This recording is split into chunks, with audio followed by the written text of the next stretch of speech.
Ethan Rowe lived the kind of life that rarely drew attention. He worked in a mid-sized technology consulting firm on the outskirts of Seattle, the kind of glass and steel office complex that looked impressive from the highway but felt anonymous inside.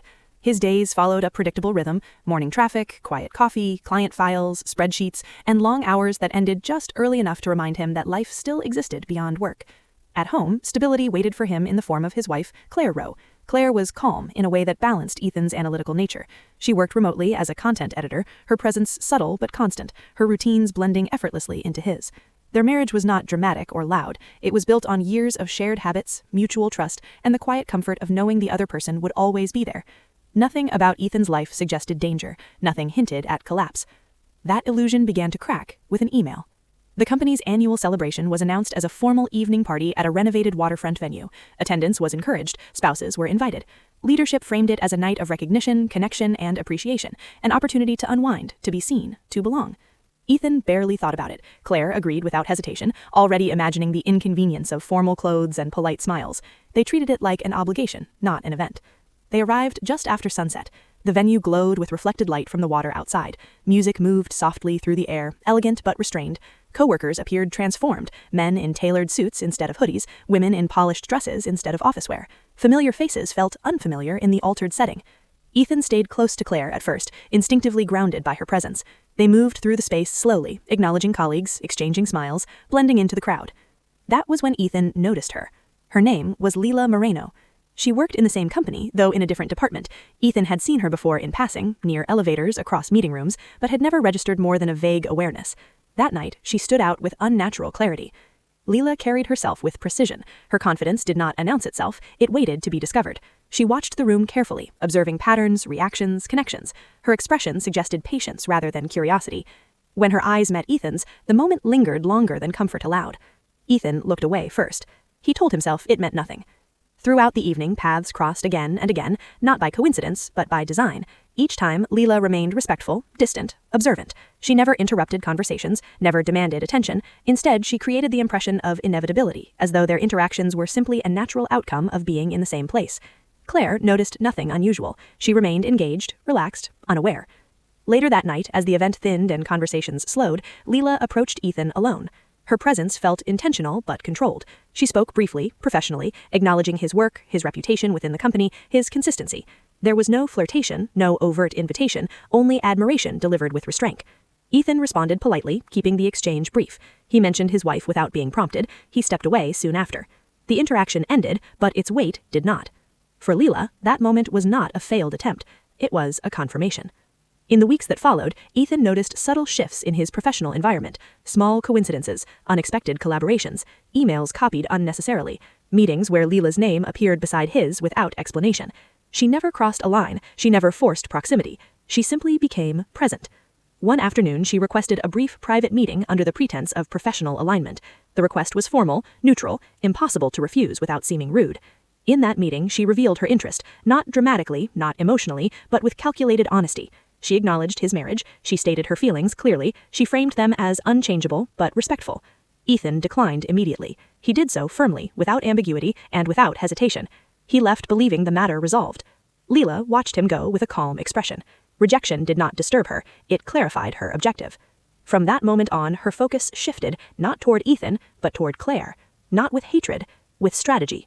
She began collecting information the way others collected favors. Observations turned into patterns. Patterns turned into opportunities. Claire's routines, habits, social media presence, and online activity quietly formed a map. Leila understood something most people underestimated. Marriages rarely ended because of betrayal alone. They ended because of doubt. And doubt, once planted, did not need truth to survive. As winter approached, the first seeds were set into motion. Small, harmless on the surface, impossible to trace back to intention. Ethan and Claire remained unaware. Their marriage still appeared intact, but unseen forces had already begun to work against it, and the woman who would eventually replace Claire in Ethan's life had not yet made her most dangerous move. Ethan Rowe believed his life was made of solid things: a steady salary, a reliable routine, a marriage built on years of calm decisions instead of impulsive moments, the kind of life that seemed too sensible to break. He did not understand how fragile trust could be until he watched the first crack appear and realized he had no memory of what caused it. It began with something so small it would have been laughable if it had not lingered. A missing evening. Not in the sense that Ethan vanished, but in the way the evening was rewritten after it happened. On a Thursday in early December, Ethan stayed late at work. His team was preparing a deliverable for a new client, and the final review required clean documentation. He told Claire by text that he would be home after 10. Claire replied with the kind of message that carried no suspicion, only routine understanding. When he finally returned, Claire was already in bed, half asleep, but awake enough to reach for his hand without opening her eyes. Ethan washed up quietly, slid beneath the sheets, and the night ended as it always did. The next morning, Claire's mood felt subtly different, not cold, not angry, but less open, as though something had shifted in her mind during the night. She asked him if the deliverable had gone well. Ethan said yes. She asked who had stayed late with him. Ethan listed names automatically, his tone casual. Claire nodded as if she were simply absorbing information. Then she asked if Leila Marino had been there. The question arrived too cleanly, too easily, as if Claire had been carrying it longer than the conversation itself. Ethan paused. He said he did not remember seeing her. His team was small and Leila was not part of it. Claire nodded again, but her gaze drifted away, her attention briefly leaving him. Ethan tried to brush it off. He did not consider the question dangerous. It felt like a random thought, a curiosity that would fade. But it did not fade. That afternoon, while Claire worked at her desk near the living room window, her phone buzzed with a notification. She checked it quickly, then turned still. Not the stillness of someone concentrating, but the stillness of someone reading something that rearranged their perception. She didn't mention it. Later, while Ethan cooked dinner, Claire remained quiet. She moved around the kitchen, cleaning as she usually did, but her energy was different. She no longer blended into their shared routine with the same ease. Ethan asked if she was okay. Claire said she was. The words were ordinary. The tone was not. When Ethan went to bed that night, he noticed Claire's phone face down on the nightstand, something she rarely did. Ethan did not ask about it. He did not want to be the kind of husband who searched for problems. He fell asleep thinking it was nothing. The next day, the crack widened. Ethan arrived at work to find a small shift in the social atmosphere. Not overt, not spoken, but present in the way people looked away a fraction too quickly, the way conversations paused when he entered break rooms, the way his name seemed to float behind him like an unfinished sentence. At lunch, he noticed a group of colleagues seated together at a table near the window, their laughter unnatural, their glances drifting toward him. He could not identify why, only that he could feel it. He returned to his desk and focused on work. A message arrived in his company inbox from an unfamiliar address, tagged as an internal forward. The subject line was vague, suggesting meeting minutes. Ethan opened it without hesitation. Inside was an image attachment. It showed Ethan from behind, in what appeared to be the company building's side hallway near the conference rooms. The angle suggested it had been taken with a phone, casually, secretly. A second figure stood near him, leaning slightly toward him. The lighting was dim, the figures partially blurred, but the shape of the woman was recognizable. Long, dark hair, a fitted coat, posture angled toward him with intimacy. The timestamp in the corner read, "The previous night." Ethan stared at it, stunned. He remembered that hallway, he walked it often, but he had not been there the previous night, not in the way the image suggested. He had stayed on his floor, he had never met anyone in a side corridor, he had never stood close to Leila Marino. The image felt wrong, like a lie that wore the costume of truth. He looked around instinctively as though the office itself could explain it. Nothing happened. The room remained indifferent. People typed, moved, laughed quietly, lived their normal lives. The message had no sender name, no text, only the image. Ethan deleted it immediately, but the fear remained in him like a lodged shard. When he returned home that evening, Claire greeted him with a calm expression that felt practiced. She asked about his day. Ethan answered carefully, choosing normal words, but his mind remained caught on the photo. He did not tell her. He thought honesty would solve it, but he feared what the photo would look like if Claire saw it without context. He feared that explaining it would make it real. That night, Claire asked again about Leila. Ethan's denial was immediate and sincere. He explained that he barely knew her. Claire listened quietly. Then she asked in a voice that sounded too steady whether Ethan had ever spoken to her outside normal work contexts. Ethan said no. Claire nodded again. Then she asked if Ethan had ever given her his number. Ethan's chest tightened. He said no. Claire did not accuse him. She did not raise her voice. She simply looked at him as though she were comparing his answer to something she had already seen. The silence afterwards felt longer than it should have. Ethan went to bed feeling uneasy. Claire stayed awake longer than usual. The next morning, Claire's phone buzzed again while Ethan drank coffee. Claire glanced at the screen, then quickly turned it away. Ethan noticed the reflex. He noticed the slight tension in her fingers. He asked what it was. Claire said it was nothing. But nothing had begun to shape their house. Over the next week, the atmosphere between them changed in small ways that would have seemed unremarkable to outsiders. Claire became more distant in her physical closeness. She no longer leaned against Ethan casually when passing him in the hall. She no longer reached for his hand without thinking. Conversations ended sooner, as though Claire didn't trust herself to stay too long in normality. Ethan tried to compensate by being kind, patient, and present. He brought her favorite pastries one morning. He suggested a movie night. He offered to clean up without being asked. He tried to restore the warmth. Claire responded with polite appreciation that lacked the depth it used to carry. Ethan couldn't identify the moment when their house stopped feeling safe, but he could feel it happening, like a temperature slowly dropping.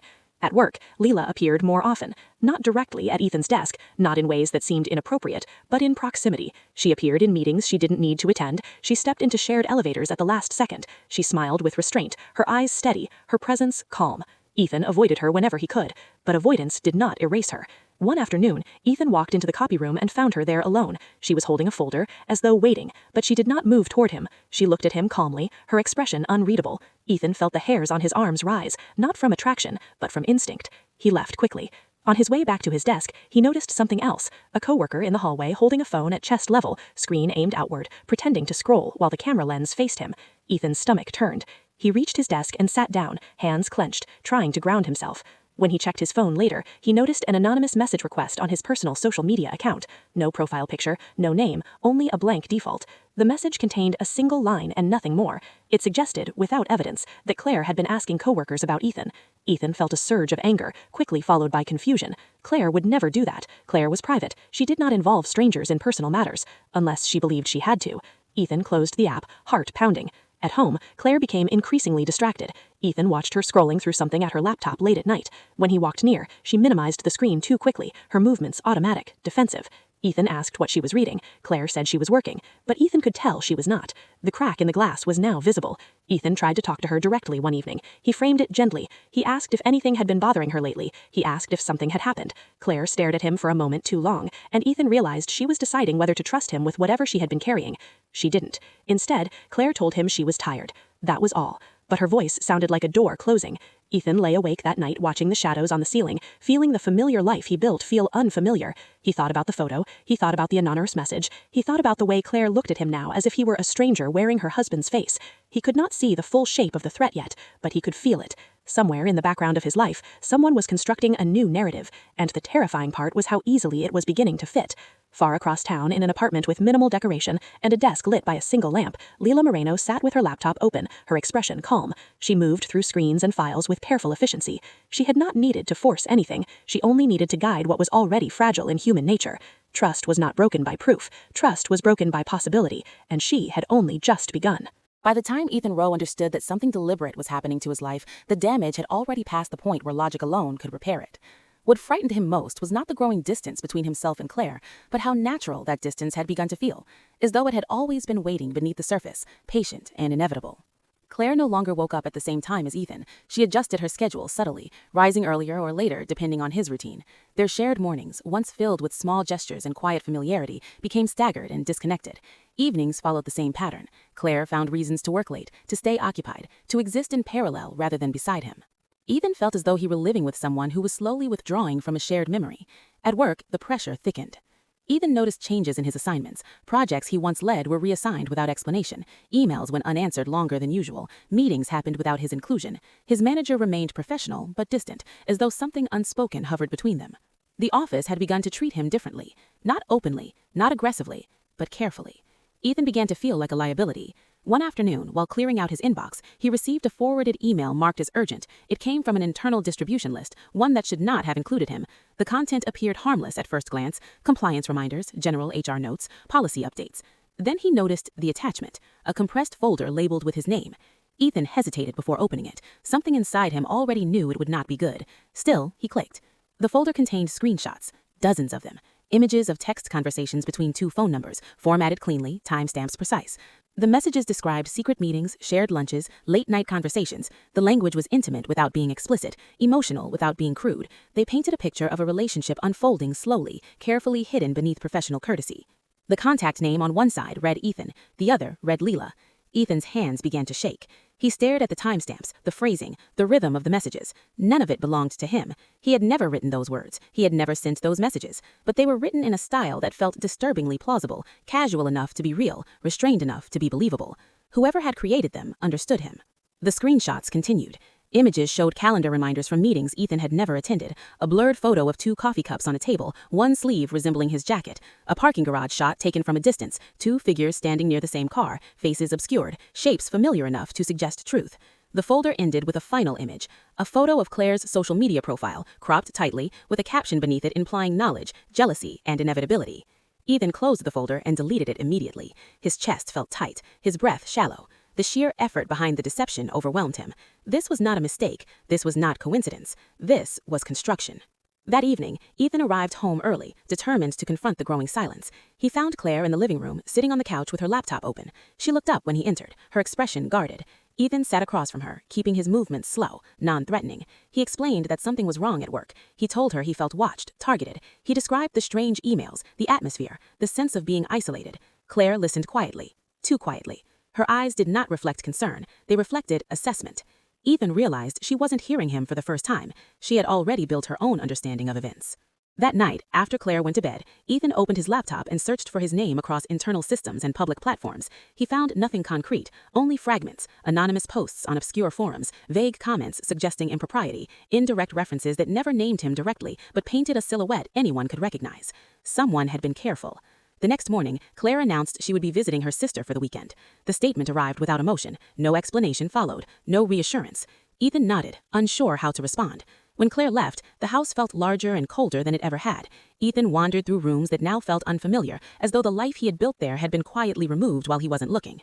At work, Leela remained visible but distant. She never approached him directly. She never acknowledged the chaos unfolding around him. Instead, she behaved exactly as she always had, professional, composed, observant. Ethan noticed something else. People watched her differently now. There was sympathy in their eyes when she passed, quiet concern, as though she were a victim of something unspoken. Ethan understood the brilliance of it. By remaining silent, by never defending herself, she had allowed others to assume her innocence. Victims never needed to speak loudly. They only needed to appear wounded. Later that week, Ethan received a call from Human Resources requesting a formal meeting. The request cited procedural clarification, nothing more. The wording was neutral, but the tone carried weight. The meeting room felt sterile. Documents lay neatly arranged on the table. Ethan answered questions carefully, methodically, explaining his work habits, his boundaries, his professional conduct. The human resource representatives listened without interruption. When they presented the evidence, Ethan recognized it immediately. The screenshots, the calendar entries, the photos. Ethan denied everything. He explained the fabrication, the impossibility, the manipulation. He pointed out inconsistencies. He argued motive. The response was polite but unconvinced. They did not accuse him outright. They didn't have to. The implication alone was enough. By the time Ethan left the meeting, he felt hollowed out. His reputation, once quiet and dependable, now existed under suspicion. Even if cleared, the stain would remain. At home, Claire returned late Sunday night. She did not unpack immediately. She stood in the doorway of their bedroom for a long moment, as though unsure whether it still belonged to her. Over the next few days, she became distant in a way that felt final. She avoided eye contact. She no longer asked about his day. She spoke only when necessary, her tone flat, controlled. Ethan felt panic begin to replace confusion. He tried to remind her of their history, of their years together, of the life they had built. He tried to reach her through gestures, consistency, patience, but Claire had begun to believe something else, and belief, once rooted, did not need reinforcement. One evening, Claire quietly packed a bag. She said she needed space. Ethan watched her move through the house with mechanical efficiency, her hands steady, her expression unreadable. He felt as though he were watching someone dismantle a shared life piece by piece, carefully, without emotion. When she left, the door closed with a sound that felt heavier than it should have. Ethan stood alone in the silence. Across the city, Leela Moreno reviewed her progress with calm satisfaction. She did not celebrate, she did not rush, she adjusted her approach with precision. She understood that the goal was not to destroy Ethan. The goal was to make him reachable, isolated, weakened, ready. Claire's departure was not the end, it was the opening, and as the world around Ethan continued to quietly abandon him, the only person who would soon appear to understand him was the one who had engineered his collapse. The apartment changed once Claire left. Not immediately and not dramatically, but in the slow, subtle ways that revealed absence over time. The silence felt heavier in the mornings. The kitchen remained too clean. The bedroom smelled faintly of a familiar perfume that no longer belonged to anyone present. Ethan moved through the space like a guest who had overstayed his welcome, careful not to disturb what remained of a life that was no longer fully his. He told himself the separation was temporary. Claire had asked for space, not an ending. That distinction mattered to Ethan. It became the fragile thread he held onto during the long evenings when the walls felt closer than they ever had before. At work, however, there was no space. The atmosphere hardened. Conversations ended when Ethan approached. Invitations stopped arriving. His name disappeared from group emails. Colleagues who once shared coffee breaks now nodded politely and moved on. Ethan realized that suspicion did not need confirmation to function. It only needed silence. The company did not fire him, that would have required certainty. Instead, they repositioned him, quietly shifting his responsibilities into administrative work that kept him occupied but invisible. He was no longer a contributor, he was a risk being managed. The isolation began to wear on him. Ethan tried reaching out to friends outside of work, but even there he felt resistance. Messages went unanswered longer, plans were postponed and never rescheduled. News traveled faster than truth, and whatever version of the story existed now had already outrun him. Only one person seemed unchanged, Lila Moreno. She did not avoid him, she did not pursue him either, she simply remained present in the most careful way possible. When Ethan passed her in the hallway, she met her eyes briefly and nodded, acknowledging him as though nothing had shifted. That consistency felt disarming. One afternoon, as Ethan sat alone in the break area staring at a cup of untouched coffee, Lila entered quietly. She noticed him without drawing attention to it. She took her time preparing her drink, her movements unhurried. Then she sat across from him. She did not mention the rumors, she did not pursue him either. She simply remained present in the most careful way possible. She did not mention the rumors, she did not reference the investigation, she did not ask questions that would force him to defend himself. She spoke about work in general terms, about pressure, about how quickly people turned away when things became complicated, about how damaging it could be to be misunderstood. Ethan felt something inside him loosen. For weeks, he had been trapped in silence, unable to explain himself without sounding defensive, unable to speak without feeling judged. Lila offered something different. Not validation, not agreement, but understanding. She listened, not with sympathy, but with clarity. Ethan found himself sharing more than he intended. He spoke about the confusion, the strain at home, the feeling of being watched. He did not accuse anyone directly, he did not speculate, he simply described what it felt like to lose control of his own narrative. Lila absorbed everything calmly. She did not interrupt.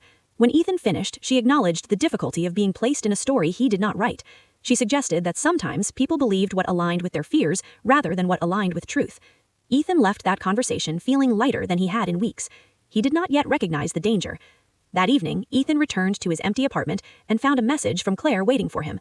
It was brief, practical. She asked for copies of certain financial documents. Nothing personal, nothing emotional. Ethan sent them immediately, hoping it would demonstrate cooperation, stability, goodwill. The response did not come. Days passed. At work, Ethan noticed that Lila seemed to appear whenever his stress peaked. She did not hover. She did not seek exclusivity. She offered small gestures, sharing information, assisting with tasks, checking in briefly. Her presence became familiar, comforting. Ethan told himself it was temporary. He told himself he was simply grateful to not be alone. But the human mind sought relief wherever it could find it. Late one evening, as Ethan prepared to leave the office, Lila remained behind, reviewing documents at her desk. The floor was nearly empty, the lights dimmed automatically as people left. Ethan hesitated before leaving. He asked if she was heading out soon. She said she had a few more things to finish. He waited. They walked out together. The city air felt colder than usual, the streets quieter. They walked in the same direction for several blocks before their paths diverged. The moment lingered at the intersection, neither of them rushing away. Ethan felt something unfamiliar rising in him, not desire, relief. Being seen without judgment had become intoxicating. At home, Ethan sat alone and replayed the day. He thought about Claire, about the life they once shared. He felt guilt, sharp and immediate, and reminded himself that nothing inappropriate had happened. And yet, something had shifted. Claire, meanwhile, spent her nights elsewhere, surrounded by a growing collection of messages and images that reinforced the version of Ethan she was beginning to believe. Anonymous accounts continued to drip information, carefully timed, selectively framed. Each message seemed to confirm what the last one suggested. Claire told herself she was protecting herself. She did not know she was being guided. When Claire finally agreed to meet Ethan to discuss next steps, the distance between them felt permanent. The conversation was formal, restrained. Practical decisions replaced emotional connection. Ethan tried again to explain. He spoke about manipulation, about the timing, about how nothing added up. Claire listened politely, her expression distant. She did not argue. She did not need to. She had already decided what she believed. The meeting ended without resolution. Ethan walked away knowing something irreversible had occurred. Days later, Claire's attorney contacted him. The word separation entered his life not as a possibility, but as a process already underway. Ethan felt the ground disappear beneath him. And in that moment of collapse, when the future narrowed and the past felt unreachable, Lila was there, not physically, but present. Her messages arrived at exactly the moments when silence felt unbearable. Her words remained careful, supportive, never pushing, never claiming ownership over his pain. She positioned herself as the one constant in a life that was unraveling. Ethan did not yet see how carefully she had timed everything. He only knew that when everyone else stepped back, she stepped closer. And comfort, when offered at the right moment, could feel indistinguishable from salvation. The word divorce settled into Ethan Rowe's life with a weight he had never imagined. It arrived not as an explosion, but as a slow, procedural certainty. Documents, deadlines, signatures, and carefully worded emails that stripped emotion from what remained of his marriage. Each step forward felt less like a decision and more like surrender to momentum. Claire no longer contacted him directly. Communication passed through legal channels, reduced to logistics and obligations. Their shared history was translated into numbers, assets, schedules. The warmth that once defined their life together vanished beneath formal language and polite detachment. Ethan told himself this was temporary shock, that clarity would return, that truth would surface. But truth had no urgency. Loneliness did. The nights became the hardest. Without Claire's presence, time stretched unnaturally. The apartment no longer reflected a shared identity. It became a space of echoes, familiar furniture arranged around an absence too large to ignore. Ethan stopped cooking full meals. He slept at odd hours. His thoughts looped endlessly through the same questions, none of which produced answers. He replayed moments from the past, searching for the exact point where everything had gone wrong. There was no single moment. There had only been erosion. At work, Ethan's position continued to degrade. The company, eager to minimize risk, kept him occupied with isolated tasks that required no collaboration. He was tolerated, not trusted. And yet, one person still treated him as though he mattered. Lila. Her support intensified subtly, almost invisibly. She never framed herself as a replacement for Claire. She never spoke badly about Ethan's wife. She presented herself as someone who simply understood complexity, who believed that people were rarely as simple as the stories told about them. She began inviting Ethan to join her for lunch, always framed as convenience rather than intention. The invitations were easy to accept because they required no justification. They talked less about work and more about life, about expectations, about how easily narratives formed, about how dangerous it was to be misunderstood beyond repair. Ethan found himself relaxing in her presence in ways he had not with anyone else since Claire left. He laughed more easily, he spoke more freely. The guarded tension that followed him everywhere else seemed to loosen when Lila was near. He told himself it was harmless. After all, he was still married, legally. Emotionally, he felt suspended in a void. One evening, after a particularly long day navigating paperwork and unanswered emails, Ethan returned home to find the apartment unbearably quiet. He checked his phone out of habit. There was a message from Lila. It did not ask anything, it did not suggest anything. It simply acknowledged how heavy the day must have been. Ethan stared at the screen longer than necessary. Then he replied. The exchange that followed unfolded naturally, without pressure or expectation. They spoke about exhaustion, about feeling displaced in one's own life, about the fear of being misjudged beyond repair. The conversation drifted late into the night. Ethan noticed something unsettling. He felt comfort. Not guilt, not fear. Comfort. That realization frightened him more than any accusation ever had. Over the following weeks, their connection deepened, not through dramatic gestures, but through consistency. Lila became the person Ethan turned to instinctively when something went wrong. She remembered details. She anticipated moods. She offered reassurance without demanding anything in return. Ethan began to associate relief with her presence. Meanwhile, Claire finalized her decision.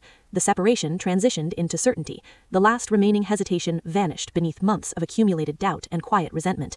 The version of Ethan she believed existed no longer felt like someone she could return to. By the time the divorce papers arrived for Ethan's signature, Claire had emotionally moved on. Ethan signed them with shaking hands. The act felt like confirmation of failure. That night, the weight of it all collapsed inward. Ethan sat alone in his apartment, staring at the signed documents, feeling the full magnitude of his isolation. The future stretched ahead of him, unfamiliar and uninviting. He reached out to Lila without thinking. She came over, not dramatically, not urgently, calmly. Her presence filled the apartment in a way that felt stabilizing rather than intrusive. She moved through the space with quiet familiarity, as though she belonged there. They sat together, close but not touching at first. Ethan spoke openly about the divorce, about the sense of loss, about the humiliation of being misunderstood and abandoned. Lila listened without interruption, her attention steady. She did not tell him he was innocent. She told him he was human. That distinction mattered. The emotional barrier Ethan had been clinging to finally weakened. The need to feel chosen, understood, and grounded overwhelmed his remaining resistance. The intimacy that followed did not feel like betrayal to him. It felt like survival. In the days that followed, Ethan's life began to reorganize itself around Lila's presence. She helped him reframe his narrative, not as a man who lost everything, but as someone who had escaped a relationship that no longer trusted him. The story was comforting, convincing. At work, whispers quieted as Ethan's association with Lila became visible. The narrative shifted subtly. The perceived impropriety transformed into inevitability. What once looked suspicious now appeared consistent. The past began to realign itself. Claire, watching from a distance, felt something twist in her chest. The speed of the change disturbed her. The ease with which Ethan seemed to move on conflicted with the image of the man she had known. For the first time, she questioned whether she had been seeing the full picture. But the question arrived too late. Ethan, now fully entangled in Lila's orbit, no longer sought clarity. He had found relief, and relief, once experienced, had a way of rewriting morality. Lila had not rushed him. She had not forced him. She had simply waited until loneliness gave him permission. Ethan Rowe did not notice the change at first. The transition from isolation to attachment happened gradually, almost kindly, as though his life were being stitched back together after a long period of damage. Lila's presence became routine. Morning messages, shared lunches, evenings that felt less empty than before. Stability returned, or at least the appearance of it. What Ethan did not realize was that stability could be another form of confinement. Lila moved into his life without crossing thresholds too quickly. She never rushed permanence. She framed every step as mutual, as natural, as something Ethan himself had chosen. When she began spending nights at the apartment, it was always after particularly difficult days. When her belongings appeared, a sweater on a chair, a book on the table, they seemed to arrive accidentally, as though they had always belonged there. Ethan welcomed the comfort. He was tired of questioning everything. The office environment shifted again. The suspicion that once surrounded Ethan faded as quietly as it had appeared. Lila's association with him reframed the story. What had once looked like secrecy now looked like a relationship that had simply emerged at an inconvenient time. People adjusted their opinions without admitting they had ever judged him. Ethan's professional standing stabilized. Personally, however, something subtle began to tighten. Lila grew more attentive, but the attention changed shape. She asked more questions, she remembered details with precision and revisited them often. She framed concern as care, curiosity as intimacy. At first, Ethan appreciated it. After months of being ignored and doubted, being noticed felt affirming. But gradually, the noticing became monitoring. Lila asked about his schedule with increasing frequency. She wanted to know when meetings ended, when he would be home, who he had seen during the day. Her questions were framed gently, but they carried an expectation of compliance. When Ethan arrived home later than expected one evening, she did not accuse him. She simply grew quiet. The silence felt heavier than anger. Ethan found himself explaining things he had never needed to explain before. He reassured her, clarified timelines, offered details unprompted. Each explanation felt reasonable in isolation. Together, they formed a pattern he did not yet recognize. Meanwhile, Claire's life continued to reorganize itself after the divorce. She moved into a smaller apartment closer to her work. She rebuilt routines carefully, deliberately. For a while, she avoided thinking about Ethan at all, treating the past as something sealed off for her own protection. That changed when an old coworker reached out unexpectedly. The message was casual, almost hesitant. It mentioned Lila. It mentioned timing. It asked a question that lingered long after Claire finished reading it. The coworker had noticed inconsistencies during the investigation, discrepancies in timestamps, similar metadata across supposedly separate screenshots, patterns that suggested fabrication rather than coincidence. Claire felt a slow, cold realization spread through her. She revisited the messages she had received months earlier, the anonymous accounts, the images, the evidence that had convinced her she was being betrayed. This time, she looked at them not as a wounded partner, but as an observer, and she saw it. The consistency was too perfect, the mistakes too calculated. Someone wanted her to see exactly what she saw. The understanding unsettled her deeply. Claire did not rush to confront Ethan. She did not know what the truth fully was yet. Instead, she began retracing steps, piecing together timelines, revisiting conversations she had dismissed. The pattern led her inevitably to Lila.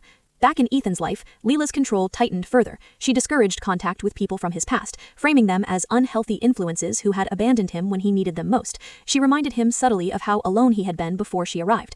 Ethan absorbed the message without resistance. Gratitude blurred into dependency. When Ethan suggested meeting an old friend for drinks one evening, Lila responded with concern rather than objection. She mentioned how fragile things still were, how stressful social scrutiny could be, how easily misunderstandings formed.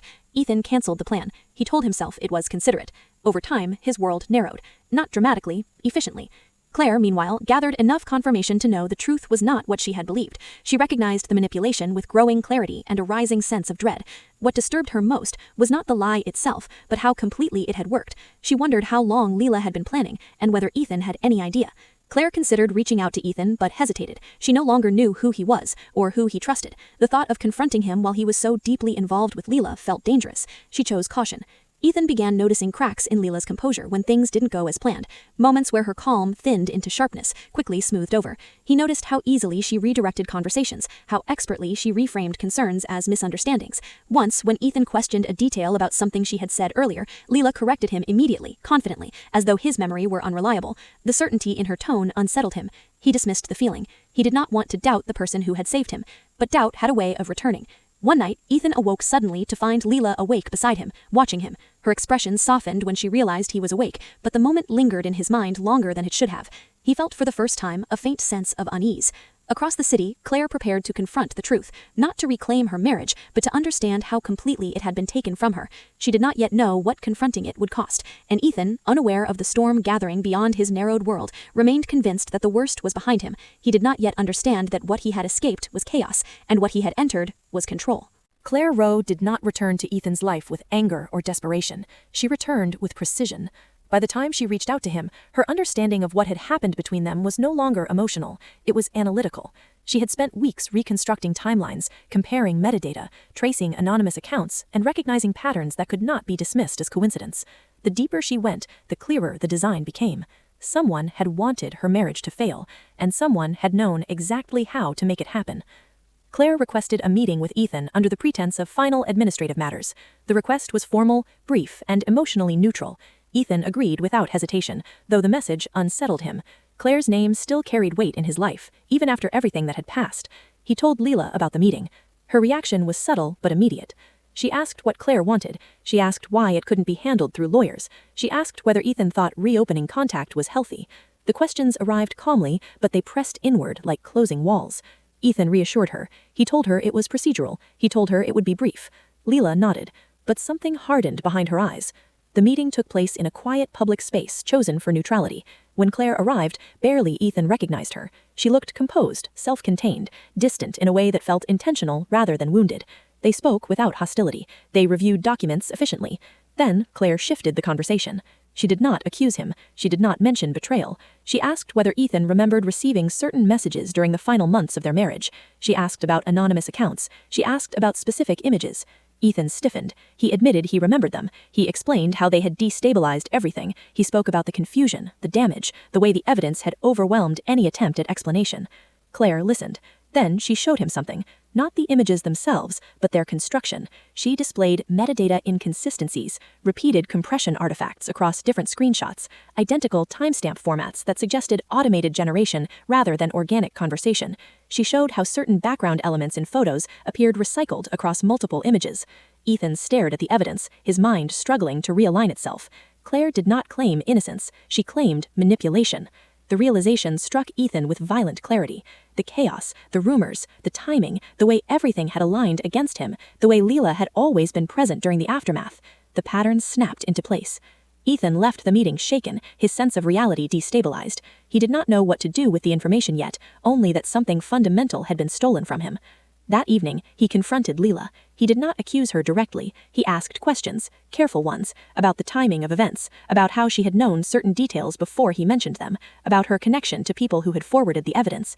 Leela responded calmly, but her responses felt rehearsed. She reframed his concerns as stress. She suggested Claire was attempting to manipulate him out of guilt or regret. But the certainty she once projected wavered. Ethan noticed it. The tension escalated when Ethan mentioned metadata. Leela's reaction was brief but unmistakable. A pause, a recalibration, then denial. She insisted the accusations were absurd. She framed herself as a victim of coincidence and projection. She accused Claire of trying to disrupt Ethan's healing. But something had changed. Ethan could feel it. The comfort that once wrapped him now felt restrictive. The reassurance now carried an edge. He began to see how often Leela redirected conversations, how rarely she acknowledged his autonomy. The realization was devastating. Ethan did not leave that night. He stayed, but he did not sleep. Leela watched him more closely in the days that followed. Her questions grew sharper, her patience thinned. She emphasized how much she had done for him, how much she had supported him when no one else had. Ethan felt guilt pulling at him, competing with fear. Claire, meanwhile, prepared to expose the truth more broadly. She contacted the company anonymously, presenting technical evidence of fabrication without naming Leela directly. She reached out to individuals who had unknowingly participated in spreading the rumors. The response was cautious but attentive. The company reopened its internal review. Ethan noticed the shift before he was informed officially. People looked at him differently again, this time with uncertainty rather than judgment. Leela's presence in the office changed as well. She appeared tense, alert, no longer fully in control of the narrative. The mask was cracking. Leela confronted Ethan with urgency one evening, pressing him to commit fully to their relationship. She spoke about permanence, about leaving the past behind, about choosing stability. Ethan heard desperation beneath the words. For the first time, he understood the extent of her need to control the outcome. He told her he needed time. The response was immediate and intense. Leela's composure fractured, not completely, but enough. Ethan saw anger flash beneath the calm. He saw fear. He saw calculation. And he understood then that the woman who had saved him from loneliness had been the architect of his isolation. The truth arrived too late to undo the damage, but it arrived in time to demand a choice. Ethan stood at the edge of two realities, one built on comfort and control, the other on pain and accountability, and Leela, sensing her influence slipping, prepared to do whatever was necessary to prevent losing what she believed she had earned. Once suspicion took root in Ethan Rowe's mind, it refused to remain quiet. The comfort that had once soothed him now felt conditional, as though it could be withdrawn at any moment. He became acutely aware of how often Leela positioned herself between him and the outside world, how effortlessly she reframed his doubts as weakness, how quickly she questioned his loyalty whenever he sought distance. What frightened him most was how normal it all had once seemed. Leela sensed the shift immediately. Her attentiveness sharpened into vigilance. She adjusted her routines to overlap with Ethan's, arriving home earlier, leaving later, always present. She spoke often about trust, about how fragile stability could be once it was questioned. Each comment carried an undercurrent of warning. Ethan began documenting things quietly. Times, messages, patterns. He told himself it was precaution, not fear, but the distinction blurred quickly. The more he noticed, the clearer it became that his world had been curated without his consent. At work, the reopened internal review advanced cautiously. No one accused Leela openly, but her influence weakened. Her access to certain systems was quietly limited. Meetings she once dominated no longer included her. She noticed. And she adapted. Leela intensified her narrative at home. She reminded Ethan of the humiliation he had endured, of how easily people believed the worst about him. She framed the renewed scrutiny as another attempt to punish him for moving on. She positioned herself as the only person who had never doubted him. The irony was suffocating. Ethan listened without responding. He was learning the danger of reaction. Silence became his shield, though it came at a cost. Leela interpreted restraint as resistance, and resistance as threat. Meanwhile, Claire continued assembling what she needed. She did not act impulsively. She understood now how easily emotion could be exploited. Instead, she worked through formal channels, providing evidence, encouraging scrutiny, allowing institutions to move at their own pace. The process was slow, but it was irreversible. The first visible fracture appeared when Leela was formally placed on administrative leave pending review. The announcement was brief and neutral, but the impact was immediate. Her carefully maintained composure faltered. Control, once effortless, now required force. That night, she confronted Ethan with intensity she no longer bothered to hide. She accused him of betrayal, of allowing his ex-wife to poison his mind, of forgetting who had stood by him when the world collapsed. Ethan listened, but he no longer absorbed her words. He saw instead the fear beneath them. The realization stripped away the last illusion of safety. Ethan told Leela he needed space. The reaction was swift and volatile. Leela shifted between anger and pleading, framing his request as abandonment. She reminded him of everything she had done, every sacrifice she claimed to have made. She suggested that without her, he would return to the chaos he barely survived. Ethan felt the pull of that fear, but he resisted. That night, he slept lightly, alert to every sound. He woke before dawn to find Leela awake, sitting at the edge of the bed, watching him with an expression he could not interpret. He understood then that leaving would not be simple. The next day, Ethan arranged to stay elsewhere temporarily. He told Leela it was for clarity, for space, for perspective. He packed quietly, avoiding confrontation. Leela did not stop him. That silence frightened him more than resistance. As Ethan left, he felt the weight of being watched linger even after the door closed. Claire received confirmation that the investigation had escalated. Evidence, once dismissed as circumstantial, now appeared systematic. The truth, when examined without emotional interference, revealed itself clearly. Claire felt no satisfaction, only exhaustion. She reached out to Ethan again, this time with urgency. She warned him to be careful. She suggested distance, documentation, caution. Ethan listened, too late. Leela's response to losing control unfolded subtly. She did not pursue Ethan directly. She did not confront Claire. Instead, she released fragments of new narratives, suggestions of Ethan's instability, implications of manipulation in the other direction, carefully placed doubts meant to confuse rather than convince. But the timing was wrong. The audience was no longer receptive. The walls she had built around Ethan began to move inward, trapping her instead. Ethan felt the final thread snap the night he realized he was afraid to go home, not because of loneliness, but because of what waited there. He understood then that the danger was no longer abstract, it was personal, and as the truth closed in around Leela, she prepared for one last attempt to control the ending, one that would either bind Ethan to her forever or destroy what remained of them both. The collapse did not announce itself with noise. It arrived quietly, the way truth often did when it no longer needed permission to exist. Ethan Rowe spent the days following his departure from the apartment in a state of hyper-awareness. He avoided patterns. He limited communication. He kept records of everything: messages, timestamps, unexpected encounters. The instinct that guided him was no longer hope or trust, but survival. Distance gave him clarity. For the first time in months, he could see how his life had been narrowed, how every path had been subtly redirected until only one remained. Lila had not needed force, she had only needed timing, vulnerability, and patience. The realization filled him with a cold, steady anger. Meanwhile, the investigation accelerated. What had once been suspicion hardened into structure. Digital forensics revealed fabrication methods too consistent to dismiss. Anonymous accounts traced back to controlled environments. Access logs pointed toward deliberate misuse rather than coincidence. The story that had destroyed Ethan's marriage unraveled thread by thread. And at the center of it all stood Lila. The company moved swiftly once the pattern became undeniable. Her administrative leave transitioned into formal disciplinary action. Her access was revoked completely. Her carefully constructed professional identity fractured under scrutiny. The silence that followed was deafening. Ethan learned of the escalation through official channels. The validation he expected never came. Instead, he felt a deep exhaustion settle into his bones. Being proven right did not restore what had been taken. It only clarified how thoroughly it had been dismantled. Claire watched the exposure unfold from a distance. She felt vindication, but it arrived hollow. The truth confirmed her fears, but it did not undo the decisions she had made while believing the lie. The marriage they had shared could not be rebuilt on corrected information alone. Some losses remained permanent, even when injustice was acknowledged. Lila, however, refused to accept the ending written for her. As her world contracted, she intensified her focus on Ethan.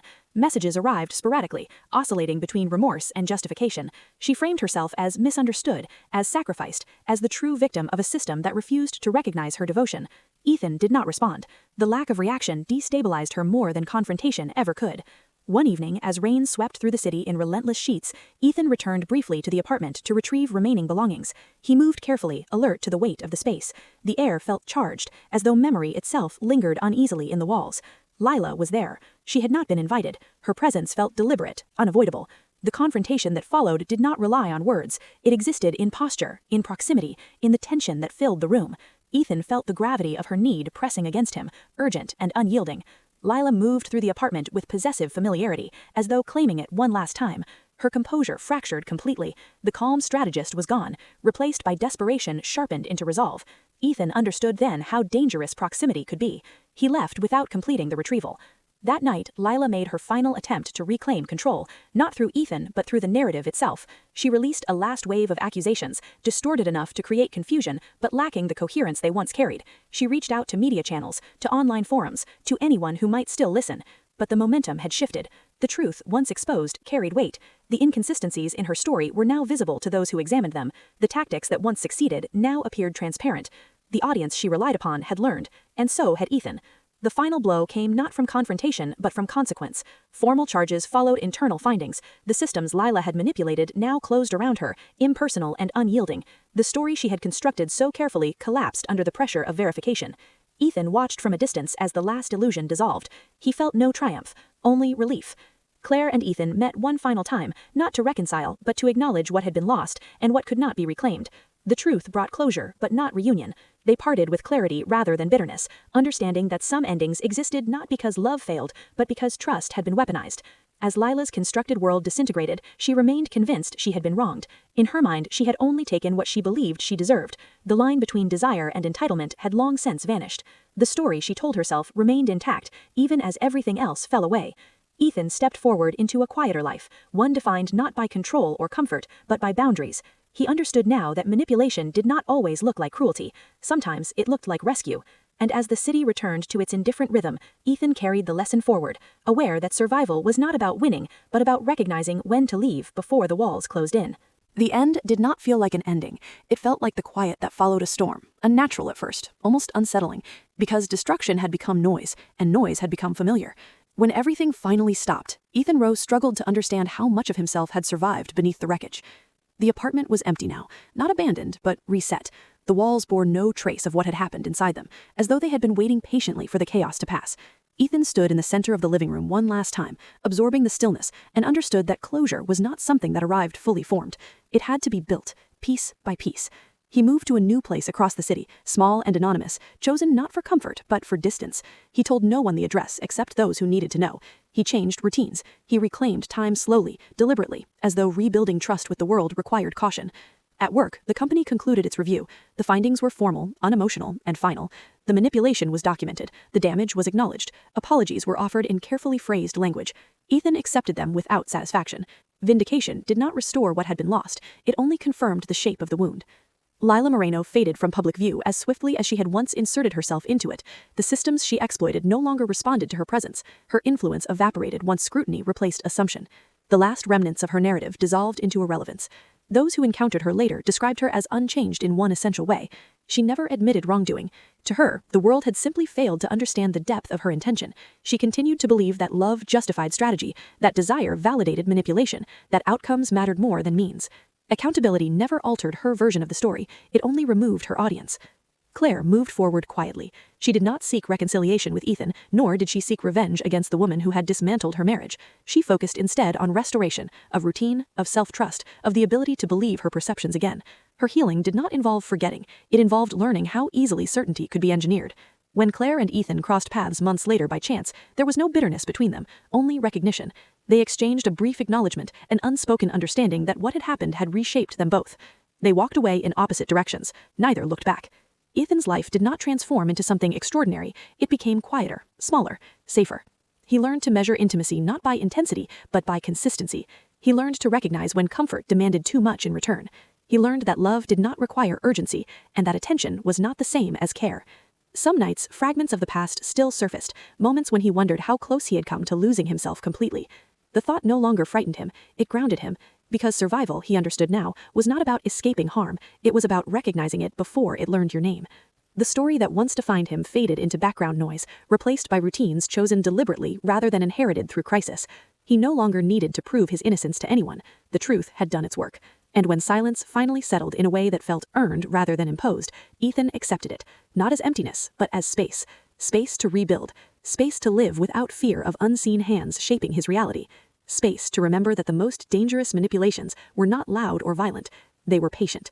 They waited, and they always arrived disguised as salvation. The end.